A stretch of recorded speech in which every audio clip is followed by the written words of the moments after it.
하겠습니다.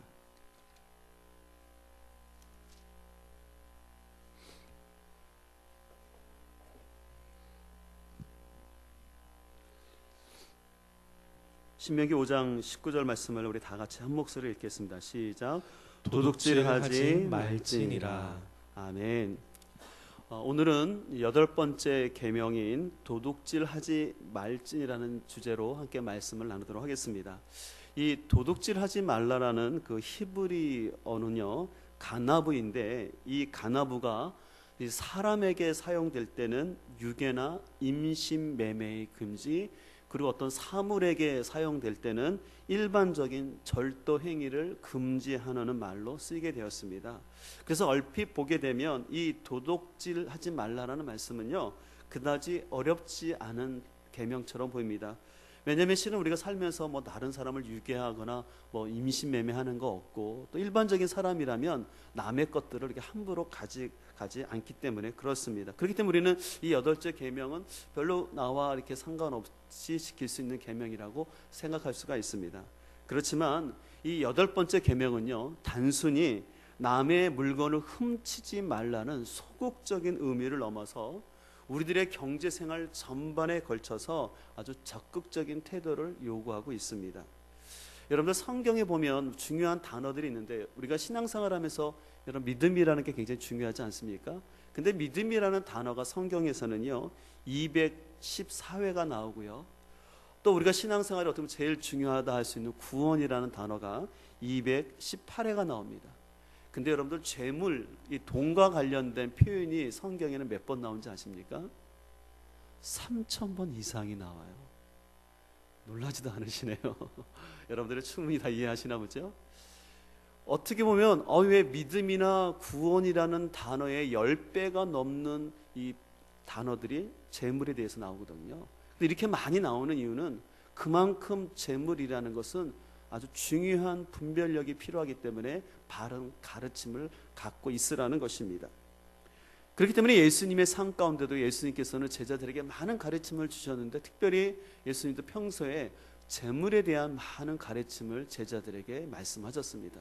그 대표적인 말씀이 누가복음 16장에 나오는데, 우리 한번 같이 보실까요?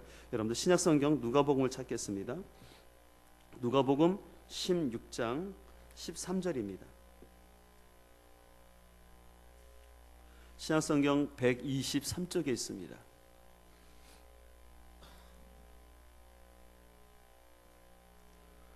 우리 찾으셨으면 우리 다 함께 누가복음 16장 13절 말씀을 읽겠습니다. 시작. 집 하인이 두 주인을 섬길 수 없나니 혹 이를 미워하고 저를 사랑하거나 혹 이를 중히 여기고 저를 경히 여길 것임이니라. 너희는 하나님과 재물을 겸하여 섬길 수 없느니라. 아멘. 이 말씀은요, 예수님께서 불의한 청직에 대한 비유를 하시면서 결론의 말씀으로서 예수님은 너희가 재물에 대해서 바른 태도를 가져야 된다고 얘기합니다. 근데 이 재물이라는 단어는요, 헬라어로 맘몬이라고 해요. 근데 맘몬은 뭐냐면 바로 고대로부터 사람들이 섬기는 돈의 신의 이름입니다. 그러니까 돈의 신이에요. 근데 그래서 이 맘몬이라는 단어에서 맘모니즘이라는 게 나왔어요. 여러분, 맘모니즘이라는 거 많이 했죠. 오늘날로 말하면 배금주의, 물질 만능주의라고 할 수 있습니다. 그래서 만능주의는 뭐냐면 한마디로 돈을 최고의 가치를 여기고 돈을 신처럼 숭상하고 섬기는 것을 바로 맘모니즘이라고 말할 수 있습니다. 그러나 예수님께서는 너희들의 삶 가운데 돈이 필요한 것이지만 돈을 하나님처럼 섬기지 말고 너희들은 물질에 대한 바른 가치관을 가지라라고 오늘 예수님은 도전하고 있습니다. 그렇다면 오늘 이 도둑질하지 말라라는 계명을 통해서 우리는 하나님의 원하시는 바른 물질관을 함께 살펴보기를 원하는데요, 우리는 먼저 첫 번째로 욕심이 아닌 자족하는 마음을 가져야 할 줄 믿습니다. 오늘 예수님께서는 누가복음 16장 13절에서 이 말씀을 하신 다음에 14절에 보면 이렇게 표현되어 있습니다. 14절을 보실까요? 바리새인들은 돈을 좋아하는 자들이라 이 모든 것을 듣고 뭐 했다 그랬습니까? 비웃었다라 그랬어요. 오늘 예수님께서는 너희가 하나님과 재물을 겸하여 섬기지 못하고 재물에 대한 바른 태도를 가지라고 말씀하자 이 말을 바로 듣고 있었던 바리새인들이 비웃었다라고 얘기하고 있습니다. 왜냐하면 그들은 어떤 사람들이라? 돈을 좋아하는 사람들이라고 얘기하는 것입니다. 왜냐하면 그들의 신앙관은 이거였습니다. 그들은 하나님을 잘 믿는 증거는 부자가 되는 것이다라고 생각했습니다. 그래서 그들은 하나님을 잘 믿으면 당연히 물질적인 축복을 받는다고 그들은 그렇게 믿고 있었기 때문에 오늘 예수님이 너희가 재물과 돈을 같이 섬길 수 없다라고 말했을 때 예수님이 무슨 말씀하시는 거예요 하면서 콧방귀 시키면서 비웃었다라는 것입니다. 그들은 하나님을 믿는다 하지만 실은 하나님을 통해서 물질적인 복을 추구하면서 신앙의 이름으로 자신들 안에 있는 내면의 욕심들을 합리화시키는 행동들을 했습니다. 그래서 바로 이런 신앙을 기복주의 신앙이라고 말합니다. 이 기복주의 신앙은 자신의 변화와 하나님과의 관계에는 별로 관심을 두지 아니하고 신앙생활을 하는 목적이 뭐냐면 하나님을 통해서 어떻게 하면 내가 부자가 되거나 아니면 내 인생의 소원 성취를 이룰 것이냐가 기복주의 신앙을 가진 사람들의 특징입니다. 그래서 이런 신앙을 갖게 되면 신앙생활의 중요한 잣대가 물질입니다. 그래서 그들은 신앙생활하는 게 물질의 축복을 받기 위해서 합니다. 그래서 물질의 축복이 있으면 하나님을 잘 믿는 것 같지만 막상 물질적으로 어려워지고 경제적으로 어려워지면 내가 하나님 믿는 게 별 도움이 안 되는 것 같다 생각해서 더 돈을 벌 수 있는 일로 자기의 시간에 우선순위를 쏟게 됩니다. 분명 우리가 구약성경을 보게 되면 하나님은요 하나님을 잘 믿는 성도들에게 물질의 복도 약속하셨지만 그러나 그 복이라는 것은 단순히 눈에 보이는 물질적인 복만이 아니라 하나님과의 올바른 관계, 더 나아가서는 하나님의 말씀이 그들의 삶 가운데 실현되는 복, 그것을 하나님은 더 강조하셨다는 것을 성경에서 알 수가 있습니다. 그런데 신약 성경은요 한 걸음 더 나아가서 우리 삶의 모든 주인이 하나님이신 것을 말씀하면서 우리는 청지기로서 이 물질을 잘 관리해야 된다고 하나님은 가르치고 있습니다. 그렇기 때문에 예수님은 아까 말씀드린 것처럼 물질에 대한 여러 가르침을 주셨는데 또 누가복음 12장에 보게 되면은 거기서도 어리석은 부자 비유를 통하여서 자신에게 찾아오는 죽음을 잊고는 그저 물질에 집착하고 있는 그 부자의 모습을 통해서 경고를 하고 있습니다. 한번 보실까요? 누가복음 12장 또 16절입니다. 우리 앞으로 넘기셔서 한번 보겠습니다.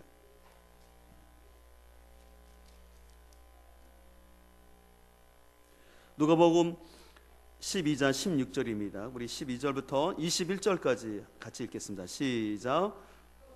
그리고 그들에게 말하여 이르시되 한 부자가 그 밭에 소출이 풍성하매 심중에 생각하여 이르되 내가 곡식 쌓아둘 곳이 없으니 어찌할까 하고 또 이르되 내가 이렇게 하리라 내 곡간을 헐고 더 크게 짓고 내 모든 곡식과 물건을 거기 쌓아두리라.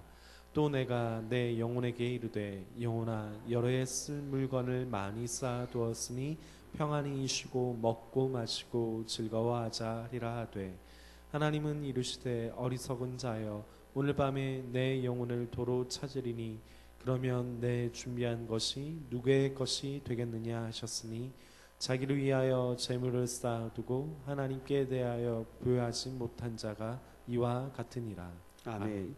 여러분들 오늘 이 본문 말씀을 읽었는데요. 렘브란트는 아주 유명한 그 화가는요. 오늘 본문을 중심으로 해서 지금 보시는 것처럼 어리석은 부자라는 그림을 아주 그렸습니다.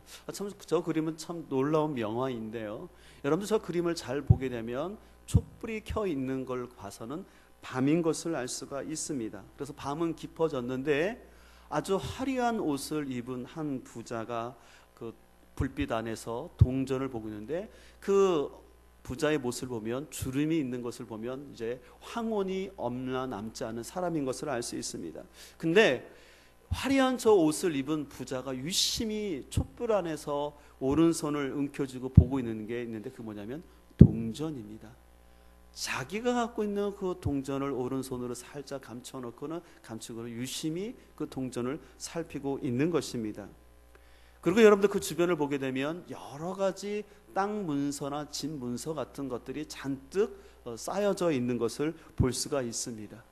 특별히 여러분들 왼쪽에 보면 여러분들 저 화면에는 잘 나오지 않지만요, 저 그림을 자세히 보게 되면 왼쪽 책상 위에는 재물과 관련된 책이 이렇게 장부처럼 써 있는데 그 장부에 줄이 쫙쫙 거져 있어요. 쉽게 말해서 어떤 돈을 빌려준 것을 받았다는 증거로서 이름이 쭉쭉 거 있는 것이었습니다. 그리고 여러분들 저 불빛 아래 보면 그 가운데 보면 그 책장 위에 조그만 저울이 있어요. 저 저울은 중요한 의미가 있어요. 아마 저 부자가 자신의 돈을 세어보는 저울일 수도 있지만 신은 하나님께서 저 부자의 행실을 달아보는, 심판하는 그 저울이 저 위에 올려 있는 것을 볼 수가 있습니다. 근데 우리는 저 그림 속에서 봐야 될 것은 그 뒷 배경이에요. 여러분들이 우리 화면상은 잘 안 보이지만 뒷 배경을 보면은 뒷 벽장이 있는데 벽장의 문이 열려져 있어요. 그리고 주변에는 어둠이 엄습해 오지 않습니까? 저거는 뭐냐면 언제 죽음이 다가올지 모른다는 겁니다. 저 부자 뒤에서는 죽음의 그림자가 이렇게 엄습하게 오고 있는데 저 어리석은 부자는 거기에는 관여치 아니하고 그저 자신이 갖고 있는 금화와 그 집 문서나 빚 장부에만 잔뜩 관심을 쏟고 있는 모습을 표현하고 있습니다. 이 렘브란트가 이 그림을 그릴 때는 실제로 네덜란드가 17세기를 지날 때인데, 이때는 네덜란드가 아주 그 나라에 있어서 황금기를 보내고 있었습니다. 왜냐하면 이때 네덜란드 회사는요, 여러분들이 알고 있는 동인도 회사 같은 자유기업을 먼저 만들었고, 현대적인 금융 제도를 통해서 이 네덜란드의 부가 유럽에서 최고조로 도달했던 시기였습니다. 그래서 부가 있다 보니까 도시가 발달되고 또 인구가 많이 유입되었습니다. 그리고 네덜란드는 해양 강국이 되어서 아주 그들은 물질적인 번영을 많이 누리면서 그들은 이 물질적 번영이 하나님이 주신 것이라는 그런 생각을 하게 되었습니다.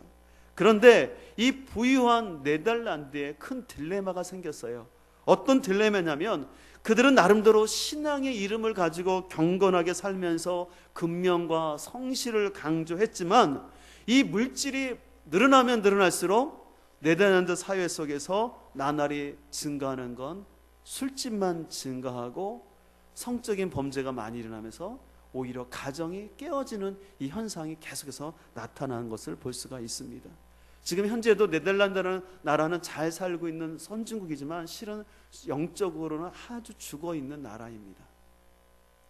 우리나라도 어떻습니까? 잘 아시는 것처럼 우리나라 역시도 6.25 전쟁의 아픔을 겪고 그것을 일어나기 위해서 60년대, 70년대를 들어서면서 새마을 운동, 또 거기에다가 우리 순복음교회를 중심으로 해서 믿으면 할 수 있다라는, 믿으면 된다라는 그런 구호 속에서 잘 살아보세를 외쳤습니다. 그래서 지금 우리가 아는 것처럼 참 잘 살고 있는 것을 볼 수가 있습니다. 그러나 지금 세상은 가만히 여러분들 생각해 보십시오. 물질적으로는 과거보다는 풍요롭게 산다 하지만 세상이 더 강팍해지고 또한 무엇보다 성도들의 신앙 역시도 순수함이나 또 하나님에 대한 진실한 사랑의 관계보다는 물질을 더 주인으로 생각하면서 물질이 우선하면서 신앙생활하는 것을 볼 수가 있습니다. 하나님을 향한 열정보다는 그냥 신앙생활을 적당한 교양 수준에서 그냥 마음의 위로를 얻는 수준에서 만족하고, 그러면서 실제로 그 사람들에게 더 영향을 끼치는 건 하나님의 말씀보다는 돈이 더 많은 영향과 그 사람의 가치관을 지배하고 있는 것이 오늘날 현대인의 모습이라고 말할 수 있습니다. 통계적으로 보면 지금 현재 우리가 지금 더 잘 살고 있습니다. 그러나 그럼에도 불구하고 오늘날 더 많은 사람들이 상대적인 박탈감과 비교 의식 속에서 나는 가난하다, 그래서 나는 더 많은 물질을 소유해야 된다, 그래서 많은 사람들이 더 물질을 어떻게 벌 수 있는가에 대해서 관심을 가지고 여러 가지 직업을 하면서 열심히 살아가고 있습니다. 이런 시대를 살아가고 있는 우리들에게 사도 바울은 디모데전서 6장 5절에서 우리에게 다음과 같이 도전하는 것을 볼 수가 있습니다. 이번에는 우리 공동 번역 성경을 우리 앞에 자막을 보고 한번 천천히 읽도록 하겠습니다. 시작. 분쟁이 생깁니다. 마음이 썩고 진리를 잃어서 종교를 한낱 이득의 수단으로 생각하는 사람들 사이에는 분쟁이 있게 마련입니다. 물론 자기가 갖고 있는 것으로 만족할 줄 아는 사람에게는 종교가 크게 유익합니다.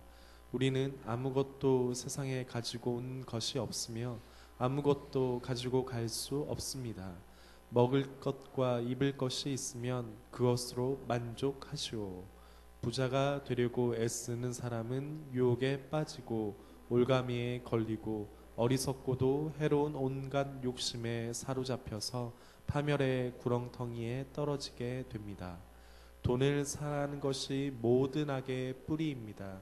돈을 따라다니다가 길을 잃고 신앙을 떠나서 결국 격심한 고통을 겪은 사람들도 있습니다. 아멘. 사도 바울은 이 돈에 대한 경고를 하면서 한마디로 자족하라는 것입니다. 그러면서 여러분들 중에는 돈을 따라다니다가 길을 잃고 신앙을 따라서 결국 심각한 고통 가운데 겪는 사람들이 있다라고 사도 바울은 2000년 전에 얘기했는데, 이것은 2000년 전의 말씀뿐만 아니라 오늘 우리 시대에도 그대로 적용되는 말씀이 아닐까요? 많은 사람들이 신앙생활을 하지만 진짜 하나님 안에서 자족하고 만족하기보다는 더 세상 사람과 비교하면서 더 많은 것을 추구하고, 그래서 물질 때문에 진짜 길을 잃고 하나님을 떠나서 오히려 세상 가운데 극심한 고통 당하는 것들을 볼 수가 있습니다. 그래서 서양 속담에는 이런 말이 있습니다. 만족하는 것이 부유한 것보다 낫다. 그렇죠? 나의 삶에 대해서 만족하는 것이 부자가 되는 것보다 더 낫다라는 것입니다. 우리는 진정으로 주님 안에서 자족할 때, 우리가 만족할 때 욕심의 노예가 되지 아니하고 참된 평안함이 있을 줄 믿습니다. 그렇지 않고 우리 마음속에 자꾸 세상적인 가치관을 가지고 부자가 되려 할 때 우리 마음속에는 조바심이 생기고, 그런 마음이 가득하게 되면 결국은 도둑질을 한다는 것입니다. 여러분, 도둑질이라는 것은요, 단순히 남에 보이는 이런 것들을 그냥 훔치는 정도가 아니라 다른 사람이 힘들게 이루는 것을 쉽게 얻으려는, 빼앗으려는 마음이에요. 그래서 오늘날 사람들이 쉽게 돈 버는 일이라면 애착을 갖습니다. 그래서 사람들이 땅 투기하는데 관심이 많지요. 부동산 아파트 가격에 민감합니다. 내가 어떤 아파트를 분양받느냐에 따라 요즘 말하는 것처럼 흔히 프리미엄, 피라고 얘기하는데 3, 4천씩 왔다 가니까 사람들이 온통 거기에 혈안이 되어 있는 것을 볼 수가 있습니다. 또한 우리가 학계에서도 보는 것처럼 논문 표절이라는 거 있지 않습니까? 다른 사람이 힘들게 써서 쓴 논문을 마치 자기가 쓴 것처럼 논문을 인용하거나, 또 목회자들 역시도 열심히 성도들의 상황 속에서 말씀을 준비하는 것이 아니라 다른 사람들이 설교 준비한 걸 가지고 인용을 해서 짜집기를 해서 한다는 것, 그것도 어떻게 보면 하느님 앞에서 도적질이 될 수도 있는 거고, 또 아니면 우리는 과도한 사채놀이나 고리대금 하는 것도 도적질에 해당할 수 있습니다. 또 우리 학생들은 학교 시험 기간에 내가 열심히 공부해야 되는데 공부하지 않아놓고는 열심히 공부한 친구의 것을 컨닝하는 것, 이것도 도적질이 될 수가 있다는 것이죠. 그렇기 때문에 우리는 우리 안에 잘못된 욕심들을 내려놓고 주님 안에서 자족함을 배우면서 정직한 성도의 삶을 살아가기를 소망합니다. 두 번째로, 오늘은 하나님 앞에서 바른 물질관을 가져야 되는데 우리는 쌓아두는 삶이 아니라 나누는 삶을 살아야 할 줄 믿습니다. 레위기 19장 10절에 보면 이런 말씀이 있습니다. 레위기 19장 10절 말씀을 함께 읽겠습니다. 시작. 내 포도원의 열매를 다 따지 말며 내 포도원에 떨어진 열매도 줍지 말고 가난한 사람과 거류민을 위하여 버려두라. 나는 너희의 하나님 여호와이니라. 예, 하나님께서는요, 이스라엘 백성들에게 추수를 할 때 열매를 다 따지 말라고 했습니다. 어느 때는 벼 이삭에 떨어지면 줍지 말라고 했습니다. 왜냐하면 가난한 사람과 그 땅에 땅 없이 살아가는 이방인들을 위해서, 나그네를 위해서 남겨두라라고, 그래서 가난한 사람을 생각하라고 권면하고 있습니다. 또 신명기 15장 7절에는 이런 말씀이 있습니다. 우리 신명기 15장 7절 이하의 말씀을 또 자막을 보고 함께 읽겠습니다. 시작. 내 하나님 여호와께서 내게 주신 땅 어느 성읍에서든지 가난한 형제가 너와 함께 거주하거든 그 가난한 형제에게 내 마음을 완악하게 하지 말며 내 손을 움켜쥐지 말고 반드시 내 손을 그에게 펴서 그에게 필요한 대로 쓸 것을 넉넉히 꾸어 주라. 삼가 너는 마음에 악한 생각을 품지 말라. 곧 이르기를 일곱째 해 면제년이 가까이 왔다 하고 내 궁핍한 형제를 악한 눈으로 바라보며 아무것도 주지 아니하면 그가 너를 여호와께 호소하리니 그것이 내게 죄가 되리라. 아멘. 하나님께서는요, 이스라엘 공동체를 향해서 말씀하시기를 너희 마을 안에 가난한 사람들이 있다면 그들을 외면치 말고 그들을 무시하지 말고 그들을 도와주라는 것입니다. 그러면서 그들이 빌리고자 할 때 꿔주라는 것입니다. 특별히 이스라엘은요 7년마다 면제년이 돌아요. 면제년이 뭐냐면요, 내가 어떤 사람의 빚을 빌려주지 않았습니까? 근데 그 사람이 7년째가 되면 다 탕감해 주도록 하는 제도가 있어요. 왜 하나님께서 그 제도를 만들었냐면 이스라엘 땅 자체가 하나님이 주신 거기 때문에 어떤 누구도 그 땅에 대한 소유권 주장하지 말라라고 하시면서 면제년을 허락하셨어요. 근데 그러다 보니까 어떤 부자들은요 이 7년째 되는 해 돈을 안 빌려주는 거예요. 왜요? 6년째 때쯤 때 빌려서 들었다가 바로 그 다음에 면전이 되면 뭐예요? 내가 돈을 못 받잖아요. 그러니까 이때 돈을 안 빌려주는 거예요. 근데 하나님이 그걸 딱 보시고 뭐라냐면 너 형제에게 빌려주지 않으면 하나님께 죄를 짓는 거라는 거예요. 네가 가난한 사람이 너에게 돈을 요청할 때 빌려주지 않는다면 그것이 죄가 된다라고 하나님은 말씀하시면서 이런 말씀을 통해서 하나님은 이스라엘 공동체 사회에서 가난한 자를 돌봐줄 것을 강력하게 말씀하는 것을 볼 수가 있습니다. 그런데 여러분들 오해하지 마시기는요, 혹시 이런 말씀을 가지고 남에게 가서 막 돈을 빌려 달라거나 아니면 국가나 아니면 부유한 사람이 왜 나를 도와주지 않지? 라고 이상한 눈으로 보라보지 않기를 소망합니다. 지난주에 그 노인대학을 하면서 그 어르신들이 그 가방 만들기를 했다고 합니다. 근데 만들기를 하다가 한 분이 그 가방을 힘들어하면서 만들지 않고 계시더래요. 그래서 할아버님 그거 좀 만들어 드릴까요? 그랬더니 됐다고 얘기하시면 난 필요 없다고. 그래서 왜요? 라고 물었더니 그 할아버지가 이렇게 말씀하셨다고 했습니다. 아니, 가방에 돈이나 잔뜩 넣어주면 내가 그거 만드는데 그거 뭐 그 빈 가방 필요 없다고 얘기했다고 합니다. 아마 우스갯소리로 얘기를 했지만 때로는 우리 사회 속에서도 어떻게 보면 감사를 모르고 또한 늘 피의식 속에서 늘 자신은 가난한 사람이니까 늘 도움을 받아야 된다는 이 공짜 심리, 이 거짓 심리가 있는 것은 좋지 않은 것을 볼 수가 있습니다. 우리 사회가 앞으로 복지 사회로 가기 때문에 복지는 진짜 필요하고 많이 해야 됩니다.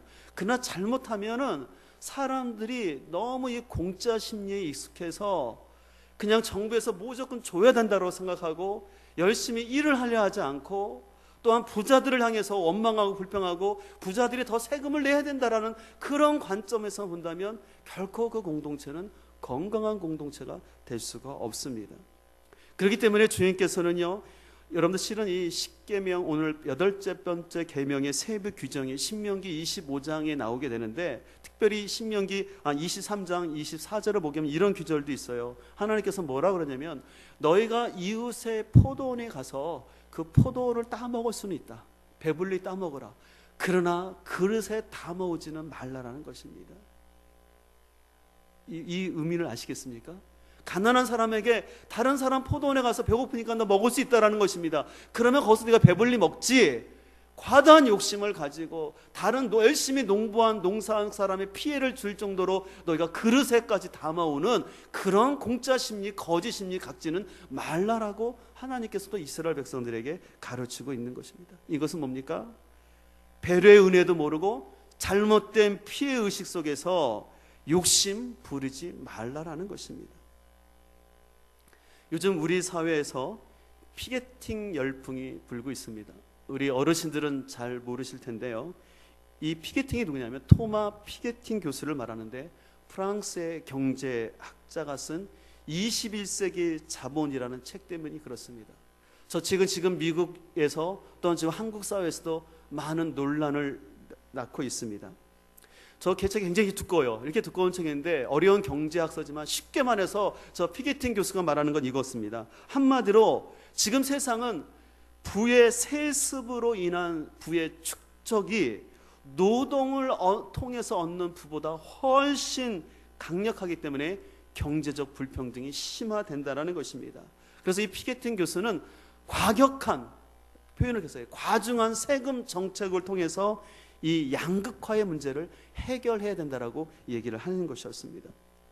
실제로 우리나라 같은 경우도요, 노동을 통해서 열심히 땀 흘려서 부를 축적하는 것보다는 부동산 투기나 증권 투자나 아니면 부모님이 물려준 세습 재산을 통한 사람들이 훨씬 앞서가고 도저히 게임이 안 되는 상황인 것을 볼 수가 있습니다. 어떻게 보면 우리가 살아가는 사회는 자본주의 사회이기 때문에 계층 간의 차이는 어쩔 수 없는 일이지만 우리 사회는 굉장히 그 속도나 비율이 있어서 위험한 수준에 이른 것을 볼 수가 있습니다. 제가 어제 뉴스를 봤는데 마치 이와 관련된 얘기를 하더라고요. 미국의 부자와 러시아의 부자와 한국의 부자를 비교했어요. 미국의 부자들은 흔히 IT 기업, 벤처 사업가들로서 자기가 스스로 노력해서 벤처 기업을 통해서 부를 이루었고, 러시아 사람들의 부자들이 있는데 그 러시아 사람들의 80% 이상이 정권과, 다시 말해서 푸틴 대통령과 관련된 사람들이 러시아의 부를 거의 갖고 있다는 것입니다. 다시 말해서 정경 유착을 통해서. 그렇다면 우리 한국은 어떤 유형의 부자이냐? 삼성이나 현대처럼 부모의 세습 재산을 통해서 부를 축적하고 있는 나라라고 얘기를 했는데 나름대로 참 명쾌한 분류가 아니었나 생각해 봅니다. 지금 우리 사회에 가서 문제가 되는 것은 뭐냐면 이 정당한 부의 획득이 아니라 권력과 대기업의 유착을 통해서, 그리고 불법적인 부가 늘어나고 또 그 부를 통해서 권력이 점점 공고화되고 세습화되고, 그래서 기득권을 가진 사람들은 어떠한 이론과 여러 방법을 통해서 자신들의 기득권을 더욱더 견고히 하면서 가진 사람은 더 많이 가지면서 실은 서민들의 것은 아주 꼼꼼하게 챙겨가고 있는 것이 우리 사회의 현재 모습입니다. 국가 역시도 국가의 어떤 기간 산업이 성장해서 나라가 발전해야 되는데 실은 거기에 관심보다는 항상 눈에 보이는 부동산 경기를 어떻게 활성해서 투자가 일어나게 할까 하는데 굉장히 위험한 겁니다. 일본이 그것 때문에 잃어버린 10년이라는 고통을 겪었어요. 일본이 부동산 거품으로 인해서 일본 경제가 얼마나 지금 어려운지 지금 이제 겨우 그것을 극복해 가는데 쉽지가 않습니다. 우리가 사는 사회는 아까 말한 것처럼 자본주의 사회입니다. 자본주의 사회는 뭡니까? 자본, 물질이 근본되는 세상입니다. 그러나 우리는 이런 사회 속에서 하나님 중심의 나눔 공동체를 이루어야 할 줄 믿습니다. 마르크스는 성경을 통해서 공산주의 아이디어를 얻어봤지만 결코 성경은 하나님 없는 물질 중심의 기계적인 평등을 가르치지 않았습니다. 성경은 철저히 이 세상의 주인이 하나님이시라고 말씀하시면서 우리는 청지기가 되어서 열심히 땀을 흘려서 물질을 모을 뿐만 아니라 그 모은 물질을 자기만을 위해 쓰지 말고 가난한 사람들을 위해서 베푸는 것이 성도의 삶이라고 가르치고 있습니다. 그렇기 때문에 우리는 이 땅 위에서 진정으로 청지기 신앙을 가져야 할 줄 믿습니다.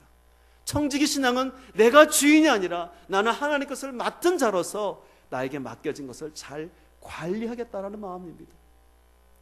그래서 청지기 신앙을 갖게 되면요, 이렇게 갖는 거, 이런 생각을 하는 거예요. 내가 소유하고 있는 이 땅, 또 내가 갖고 있는 이 재능들, 또 하다마다 농사 지을 때 필요한 햇빛이나 비, 누가 주셨다고 믿는 거예요? 하나님이 주셨다고 믿는 거예요.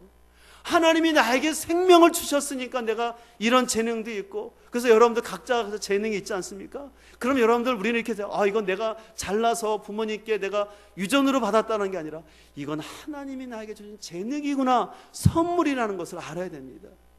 우리 교회에서 농사 짓는 분들 많으시지만 진짜 햇빛과 비를 하나님이 적절하게 주지 않으면 농사 제대로 되지 않습니까? 않지 않는 것을 알 수 있지 않습니까? 그래서 우리는 모든 삶의 주인이 하나님이시라는 이 청지기 신앙의 축복의 길을 간절히 소망합니다. 그래서 이 청지기 신앙이 있게 되면요, 두려워하지 아니하고 이 땅에서 당당하게 살아가게 될 줄 믿습니다. 그런 의미에서 하나님께서 이스라엘 백성들에게 가르치고 있는 중요한 제도가 있는데 바로 11조 제도입니다.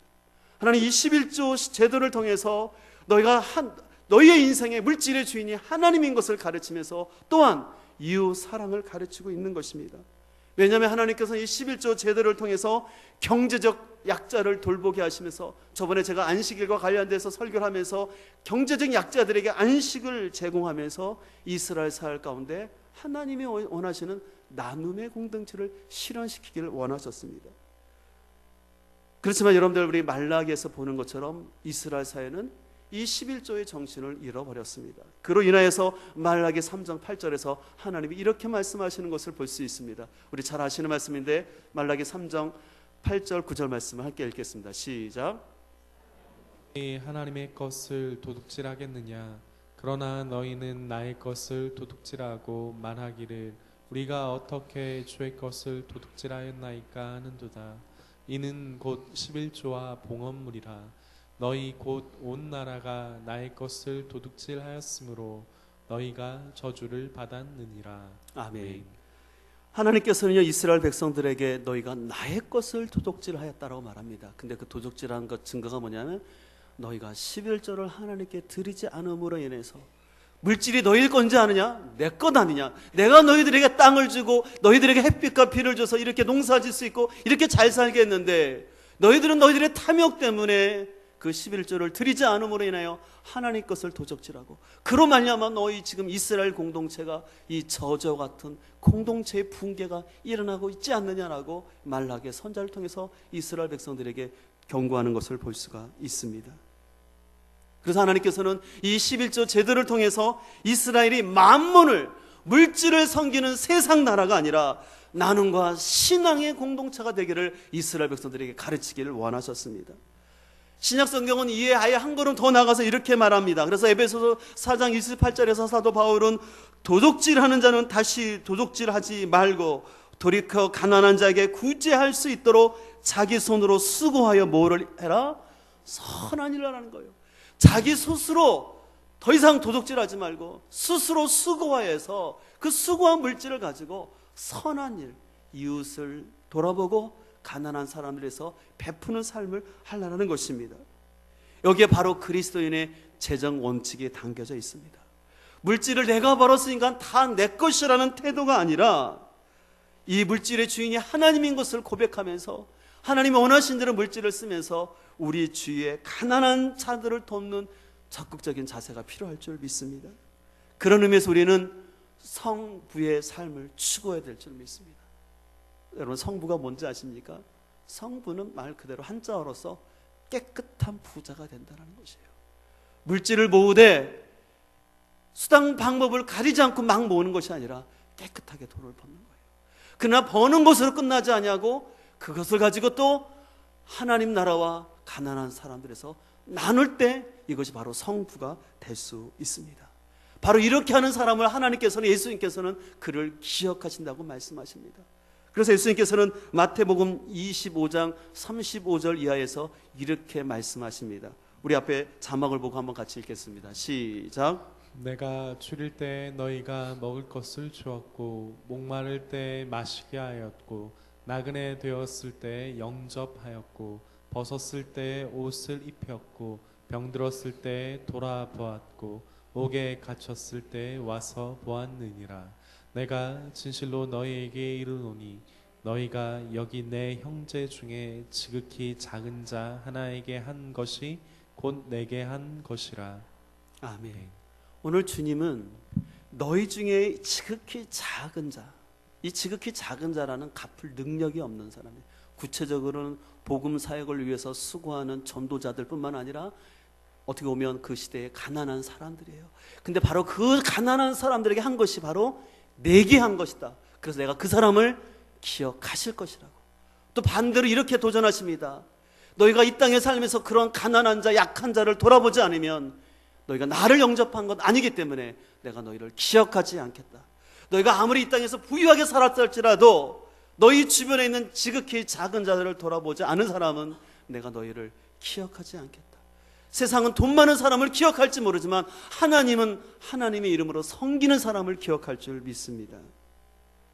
그런 의미에서 우리 선한 목자 교회가 선한 복지재단을 만들어서 우리가 여러 가지 섬기고 있는데, 저는 이 사역 참으로 하나님께서 기뻐하는 사역이라고 생각합니다.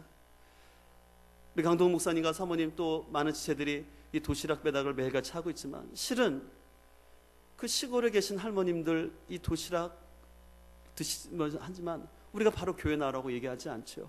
그분들은 그냥 매일같이 우리가 주는 것입니다. 그리고 그것을 준다고 우리가 뭐 대가를 받는 건 아닙니다. 그러나 그리스도의 마음을 가지고 가난한 자를 돌아보는 것, 이것은 주님께서 기뻐하시는 일이라는 것을 기억하시고, 또 여러분들이 우리 선한 마을 복지재단을 위해서 여러분들이 달달이 후원하는 그 물질은 결코 헛된 물질이 아니라 하나님이 기억하시는 아주 귀한 물질이라는 것을 여러분들 기억할 수 있기를 소망합니다.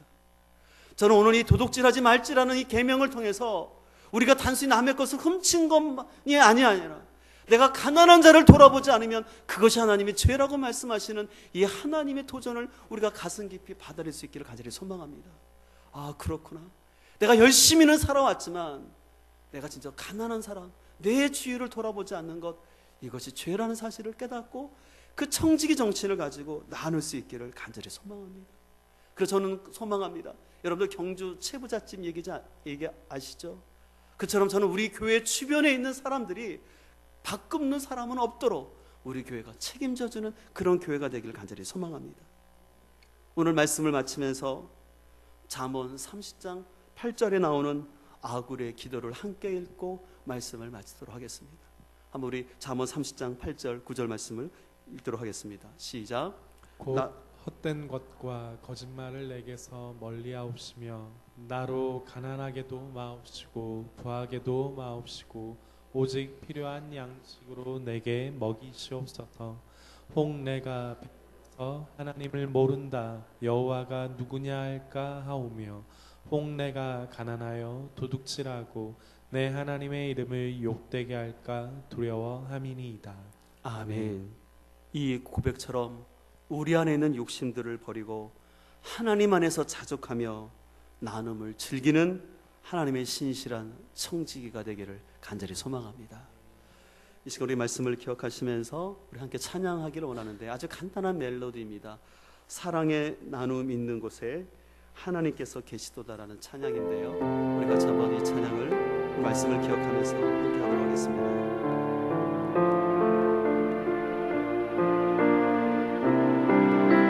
사랑의 나눔 있는 곳에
오늘 하나님께서는 십계명 8번째를 통해서 도둑질하지 말라라고 말씀하시는데, 오늘 하나님께서는 우리에게 이 말씀을 통해서 바른 물질과 갖기를 원하시면서 우리로 하여금 욕심이 아니라 자족하라고 말씀하시고, 또한 쌓아두는 것이 아니라 나눌 것을, 그러면서 우리에게 선한 청지기가 될 것을 도전하고 있습니다.